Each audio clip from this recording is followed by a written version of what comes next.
Assalamualaikum warahmatullahi taala wabarakatuh. Qala rabbi shrah li sadri wa yassir li amri wahlul 'uqdatam min lisani yafqahu qawli.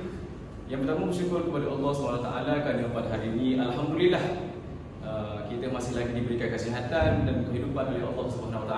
Yang kedua, selawat serta salam kepada junjungan agung Nabi Muhammad SAW kerana berkat penjaga baginda dan para sahabat. Alhamdulillah pada hari ini kita dapat merasai lagi kenikmatan Islam. Jadi insya-Allah pada hari ini kami daripada grup 6 akan membentangkan satu tajuk, iaitu satu surah daripada Al-Quran, iaitu surah Al-Masad. Jadi sebelum kami membentangkan sedikit mengenai surah Al-Masad, kami ingin memperkenalkanlah kumpulan kami. Nama saya diberi Muhammad Najmuddin bin Wan Hasan, nombor metrik di 20312989. Okay, nama saya Ahmad Ali Akbar bin Muhammad, nombor metrik D203-13111. Nama saya pula Muhammad Syaiful Azri bin Muhammad Syafawi, bernombor metrik D20313213. Saya Safina Ahmad Dr. Razak di 193-12357. Okey, seterusnya kita akan masuk kepada ciri-ciri surah. Surah Al-Haq adalah surah yang ke-111 di dalam Al-Quran. Dan juga surah ini terdiri daripada 5 ayat. Surah ini diturunkan di Mekah. Sudah surah An-Nas. Sebab itu dinamakan surah ini surah Makkiyah. Surah ini juga diturunkan selepas Nabi Muhammad SAW memulakan dakwah secara terbuka, iaitu sekitar 613 Masihi. Dan pada masa itu Abu Lahab dengan segera mengutuk baginda. Seterusnya kita akan masuk kepada keistimewaan surah. Surah ini mengkhususkan nama individu sebagai penghuni neraka, iaitu Abu Lahab dan Ummu Jamil.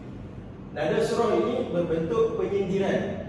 Dan yang ketiga ialah gaya bahasa. Di sini gaya bahasanya sangat harmoni dari segi susunan akhir kata yang sembunyi di hujung kalimah, seperti lahab, masad, kasab. Termasuklah penegasan dari segi penggunaan hukum qalqalah, iaitu ba dan dal. Okay, seterusnya kita masuk kepada munasabat ayat, iaitu berkaitan di antara surah, iaitu surah Al-Masad. Di dalam surah An-Nas, Allah SWT telah menjanjikan kepada Rasulullah SAW bahawa sesiapa yang berjuang pada jalan atau agama Allah SWT akan diberi pertolongan dan juga kemenangan. Iaitu kemenangan itu sama ada di dunia ataupun di akhirat. Manakala di dalam surah Al-Masad juga, dalam surah Al-Masad juga Allah SWT menyatakan bahawasanya sesiapa yang menentang ataupun menyekat perjuangan Islam, maka dia akan celaka dan rugi. Dan golongan itu juga akan dicampakkan ke dalam api neraka, sebagaimana manusia yang besar, iaitu Abu Lahab. Jadi persoalan di sini, kenapa Allah SWT letakkan surah Al-Masad selepas surah An-Nas? Ini kerana ketika mana kemenangan tentera Islam di Mekah, selepas kemenangan tentera Islam di Mekah itu, maka tentera Islam akan lahirlah musuh-musuh Islam yang bukan sahaja terdiri daripada orang-orang munafik ataupun orang kafir ataupun orang fasik, namun akan lahirlah juga musuh-musuh yang terdiri daripada materialistik, iaitu harta benda. Contohnya kita boleh ambil seperti Abu Lahab lah. Walaupun Abu Lahab dan juga isterinya Ummu Jamil, walaupun mereka ini mempunyai harta yang banyak, kekuasaan yang banyak, tapi pada akhirnya mereka dicampakkan ke dalam api neraka. Kerana apa? Kerana penentangan mereka kepada Nabi Muhammad SAW. Okey, seterusnya asbab nuzul ayat ini, Allah menurunkan surah Asy-Syu'ara. Dia menyuruh Nabi Muhammad untuk menyampaikan dakwah secara terang-terangan. Lalu diriwayatkan oleh Al-Bukhari bahawa Nabi Muhammad menuju ke Bukit Safa dan mengumpulkan daripada setiap bani untuk berkumpul lah. Yang mana yang tak dapat berkumpul tu, ada wakil-wakil lah di setiap bani tu. Dan Rasulullah kata, bagaimana pendapatmu jika aku mengatakan di belakang kamu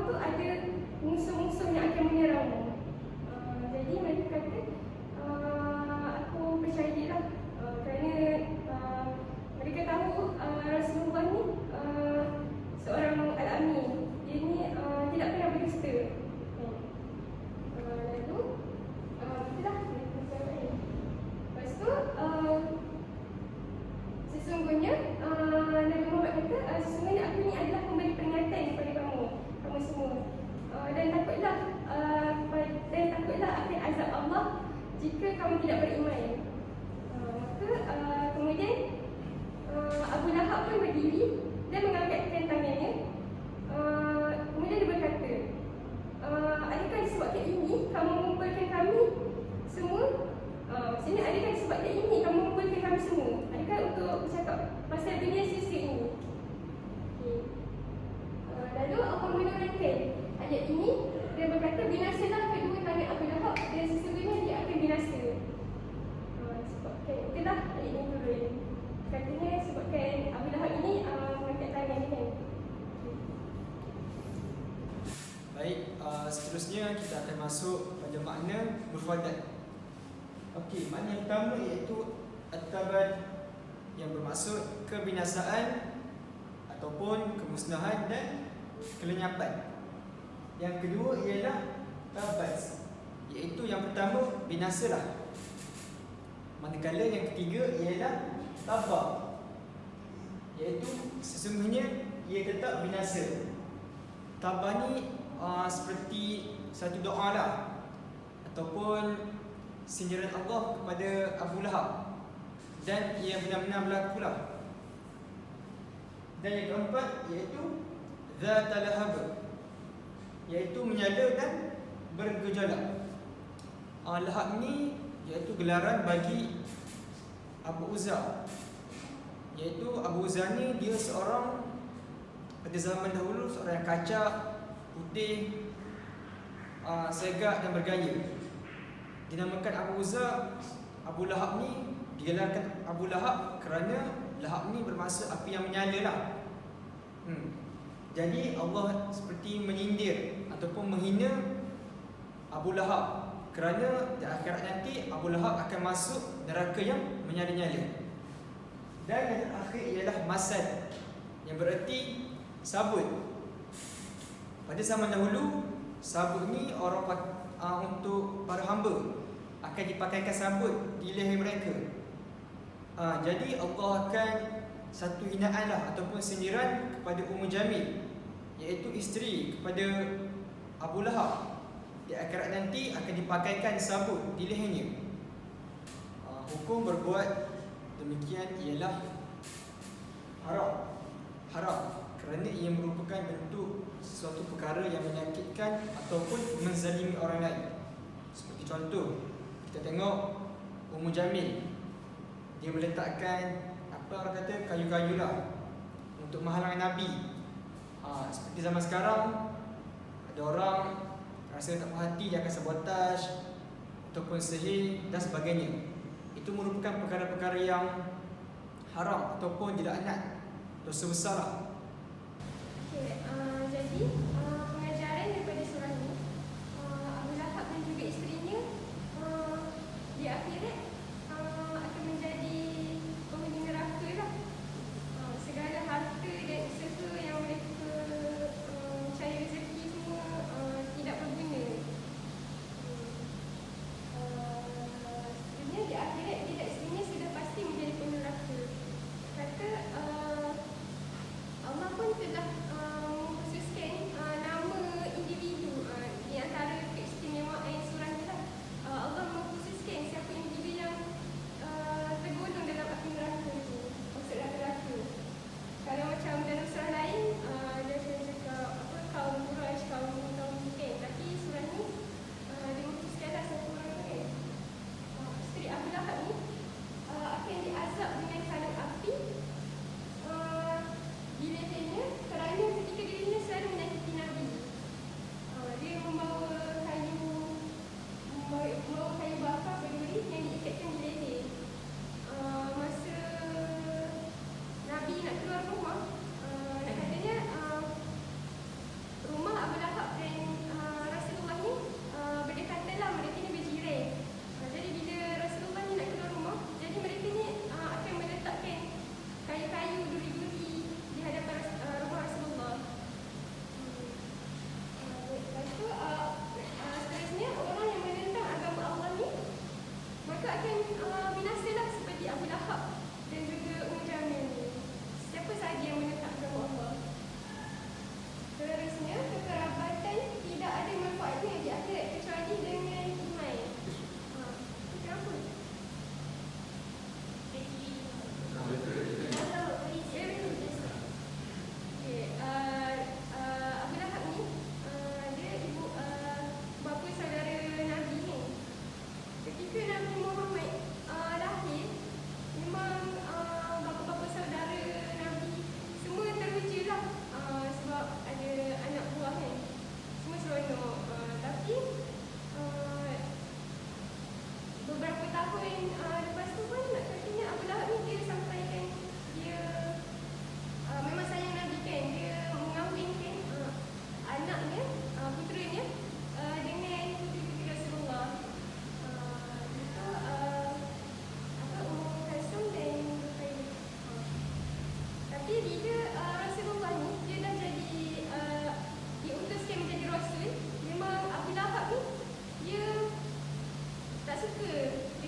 kepada akhir kalam, kita akan masuk kepada kesimpulan. Sebagaimana yang kita tahu bahawa 1/4 daripada Al-Quran merupakan kisah-kisah yang menceritakan para anbiya dalam perjuangan Islam. Oleh itu, kita sebagai umat Islam hendaklah mengambil ibrah atau pengajaran daripada kisah-kisah ini, kerana yang menceritakan ini bukannya seorang manusia, tetapi Allah Subhanahu Wa Taala yang menceritakannya di dalam Al-Quran. Di samping itu, walaupun Abu Lahab sudah mati di lampau, namun sifatnya yang keji itu masih merentas masa, dan sifatnya itu masih ada di masa kini. Semoga kita dijauhi daripada sifat yang mazmumah dan dipelihara di dunia dan akhirat.